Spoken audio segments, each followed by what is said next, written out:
नमस्कार. तर इंद्रायणी या मालिकेच्या आजच्या भागात आपण पाहणार आहोत की शकुंतला ओरडून मोठ्या बाईंना म्हणते की अजून किती दिवस तुम्ही त्या गोष्टीचा दोष यांना देणार आहात.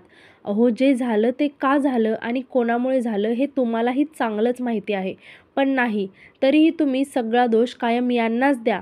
हे बरोबर नाही हा मोठ्या बाई. सगळे शकुंतलाकडे आश्चर्याने बघायला लागतात. मोठ्या बाई उठून उभं राहतात आणि आश्चर्याने व्यंको महाराजांकडे बघायला लागतात आणि म्हणतात की वा, ही आता अजून एक प्रथा. तुम्ही मोठ्या भावाचा अपमान केला, मान ठेवला नाही. आता हिने मोठ्या जावेचा अपमान केला. आणि शकुंतलासमोर खाली बसत म्हणतात, कर, पाहिजे तेवढा अपमान कर. मी इथेच बसते तुझ्या पायाशी. कर, अजून कर अपमान. शकुंतला म्हणते, तुम्हाला कोणतीच गोष्ट सरळ आणि साधी घेता येत नाही का हो? व्यंको महाराज म्हणतात, शकुंतला तू शांत हो. शकुंतला वैतागून म्हणते की अहो, पण ह्या चुकीचं बोलतायत. मोठ्या बाई रागाने म्हणतात की काय चुकीचं बोलते मी? दुसऱ्यांच्या डोळ्यातील कुसळ दिसतात, स्वतःच्या डोळ्यातील मुसळ दिसत नाही का? शकुंतला म्हणते, हे तर मी तुम्हालाही म्हणू शकते. व्यंको महाराज शकुंतलाला म्हणतात की शकुंतला तू इकडे ये आणि शांत हो बघू. मग शकुंतला काही न बोलता शांतपणे बाजूला जाऊन उभी राहते. मोठ्या बाई रागाने म्हणतात, बोल, मी काय चुकीचं केलं? व्यंको महाराज शकुंतला तिथून बाजूला यायला सांगतात आणि म्हणतात, विनाकारण वाद वाढवण्यात काही अर्थ नाही आणि आता आपण भूतकाळाबद्दल बोलणं बंद करूया. कारण भूतकाळातली कोळसे कितीही उगाळले ना तरी ते काळेच निघणार आहेत. त्यामुळे इथेच थांबूया. मोठ्या बाई म्हणतात, मग तुमचं काय? तुम्ही तर घरातल्या नैवेद्याला नाही म्हणाला होतात ना? व्यंको महाराज म्हणतात, मी घरातल्या नैवेद्याला कधीही नाही म्हणालो नाही.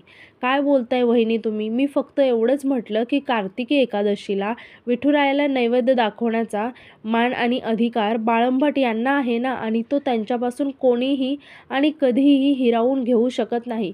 तुम्ही विठुरायाला नैवेद्य दाखवू नका असं कधी म्हणालो मी? आणि का म्हणेन असं? विठुराया तर सगळ्यांचाच आहे ना, तुमचाही आहे. प्रेमनाथ सर्व बोलणं चोरून ऐकत असतो. आता व्यंको महाराज म्हणतात की तुम्हाला जर नैवेद्य दाखवायचा असेल तर दाखवा. विठुराया काय नाही म्हणणार नाही का तुम्हाला? यावर मोठ्या बाई म्हणतात की कुकुलं बाळ समजता का हो तुम्ही मला? आणि असं म्हणून त्या रागाने आतमध्ये जायला लागतात आणि मध्येच थांबून म्हणतात की व्यंकट भाऊजी, एक सांगते, एकदा सत्ता माझ्या हातामध्ये येऊ दे, या सगळ्या प्रथा परंपरा बदलवूनच टाकते. आणि नाही बदलवलं ना तर नावाची आनंदी नाही. आणि असं म्हणून त्या तिथून निघून जातात. यानंतर आपण दुसरीकडे पाहतो की अभ्यास करत करत इंदूला झोप येते. तेव्हा तिथे आतोबा येतात आणि इंदूकडे बघून हसत स्वतःशीच म्हणतात की शाळेत पहिला नंबर काढणारी इंद्रायणी अभ्यास करता करताच झोपी जाते. आणि ते इंदूजवळ बसतात आणि म्हणतात की इंदू माय, एवढा अभ्यास केल्यावर मोठी ऑफिसर होशील तू. आणि झोपायचं तर नीट झोपायचं ना, असं म्हणून ते तिच्या डोक्यावरून हात फिरवायला लागतात. तर इंदूला खूपच ताप आलेला असतो. आतोबा घाबरून म्हणतात की इंदू, अगं केवढं अंग गरम झाले तुझं. आणि ते तिला उठवायला लागतात. पण इंदू काहीच बोलत नाही. ती बेशुद्ध झालेली असते. आतोबा घाबरून मोठ्याने इंदूला आवाज द्यायला लागतात. तितक्यात तिथे सुशीला येते आणि आतोबाला म्हणते की अहो, तुम्ही करिश्मासाठी काल फ्रॉक आणणार होता ना, आणलात का? आतोबा घाबरून सुशीलाला सांगतात की अगं इंदूला बघ काय झालं आहे, तिला केवढा ताप आलाय. सुशीला वैतागून म्हणते, सारखं काय इंदू इंदू, पोटच्या लेकराची काय हौस आहे की नाही? आतोबा म्हणतात की तुला काय वाटतं का सुशीला, केवढा ताप आला आहे तिला, बघ जरा. तितक्यात तिथे गोपाळसुद्धा येतो आणि विचारतो की काय झालं आहे इंदूला. आणि तो तिच्या डोक्याला हात लावून बघतो आणि म्हणतो की अहो, मगापेक्षा खूपच ताप आला आहे. आपण तिला लगेच डॉक्टरकडे घेऊन जाऊया, चला. मग आतोबा आणि गोपाळ इंदूला डॉक्टरांकडे घेऊन जातात. यानंतर दुसरीकडे आपण पाहतो की मोठ्या बाई खूपच चिडलेल्या असतात आणि त्या बडबड करत असतात की एकदा सत्ता येऊ द्या, मग एकालाही समोर उभं करणार नाही. प्रेमनाथ त्यांना समजावत म्हणतो की सासूबाई शांत व्हा.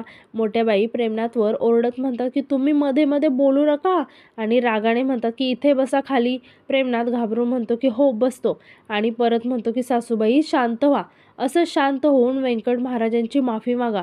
मोठ्याबाई रागाने प्रेमनाथकडे बघत म्हणतात, काय बोलला? माफी?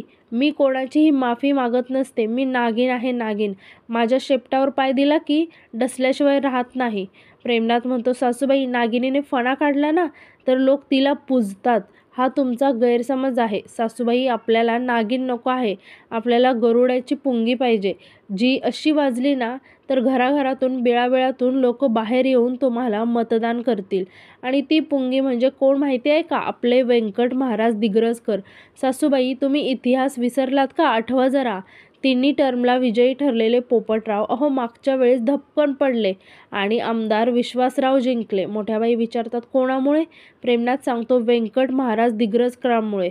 सासूबाई, तुम्ही 100 भाषणं करा, कितीही मतं मागा, त्याचा जो परिणाम होणार आहे ना त्याच्यापेक्षा जास्त परिणाम व्यंकट महाराजांच्या एकाच कीर्तनामुळे होईल.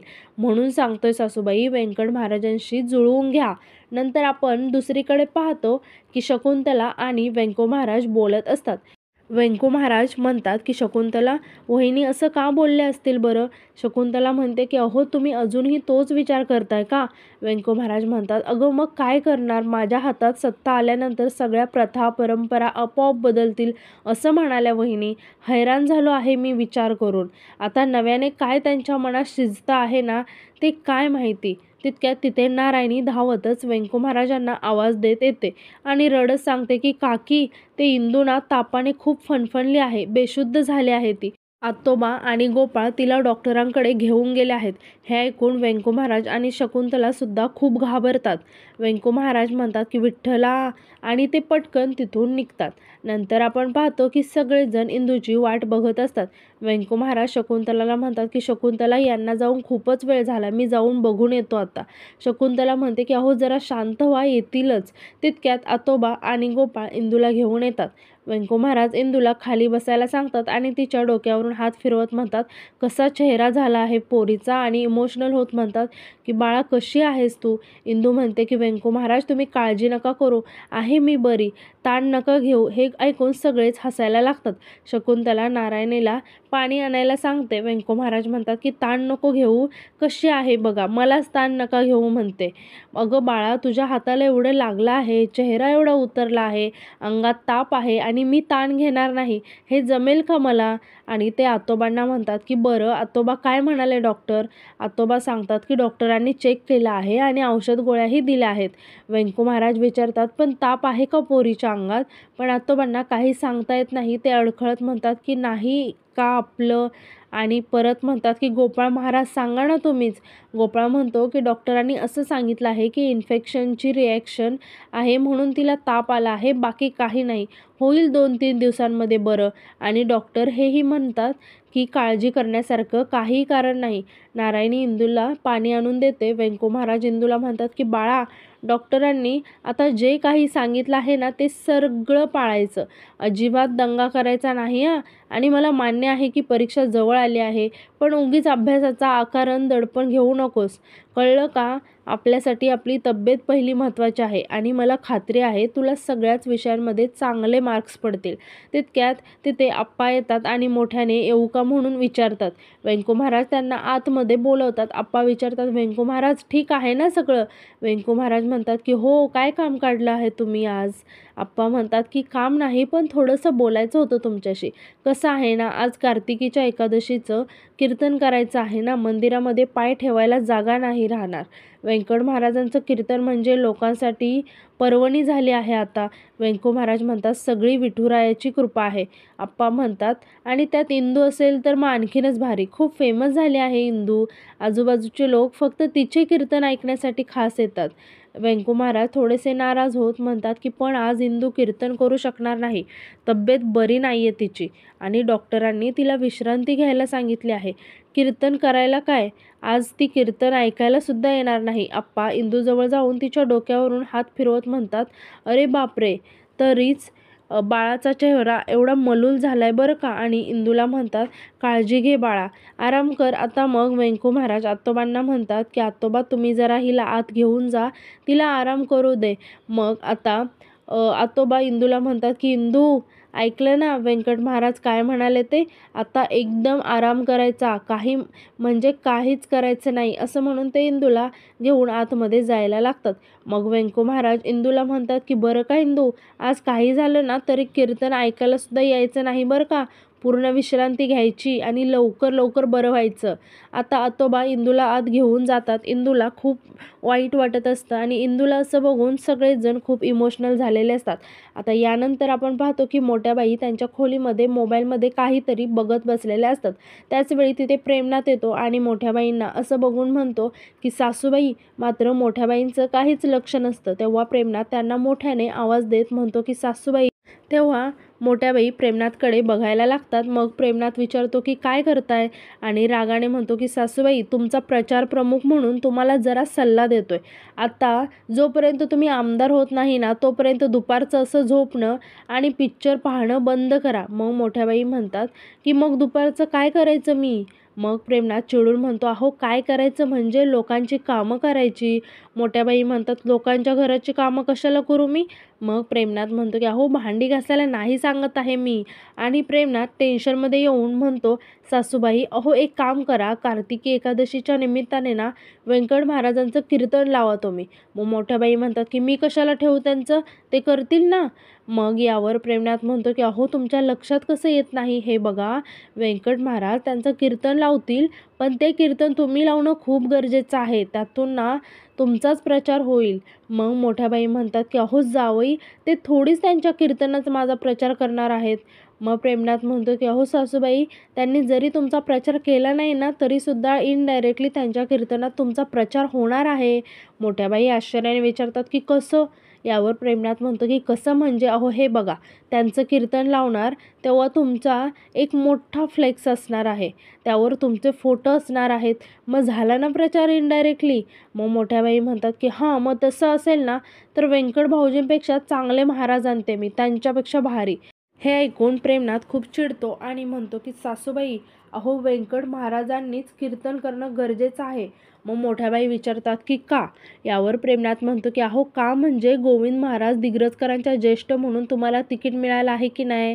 मग लोकांना कळलं पाहिजे की व्यंकट महाराज दिग्रजकरांचा तुम्हाला फुल सपोर्ट आहे. कळतंय का तुम्हाला. मग मोठ्याबाई म्हणतात की असं आहे का. यावर प्रेमनाथ म्हणतो की द्या पैसे.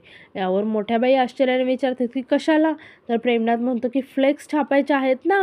मग मोठ्याबाई म्हणतात की हो हो हो देते पैसे. आता यानंतर आपण इकडे पाहतो की पोपटराव फोनवरती बोलत असतात आणि ते फोनवर म्हणत असतात की साहेब अहो हे काय विचारणं झालं का. या आदरणीय सन्माननीय पोपटराव लांडगे यांचा छटाकवर सुद्धा वजन कमी झालेलं नाही आणि उमेदवार ठरला आहे. आणि ते सांगतात की अहो आपल्या विश्वासातलाच आहे. सत्ता आपल्याकडे आली आणि तो फक्त रबर स्टॅम्प. आणि ते म्हणतात की बरं चला साहेब मी परत तुमच्याशी बोलतो. असं म्हणून ते फोन ठेवतात आणि रागाने त्यांच्या सेक्रेटरीला म्हणतात की अरे फोनवर बोलतोय ते कळत नाही का तुला.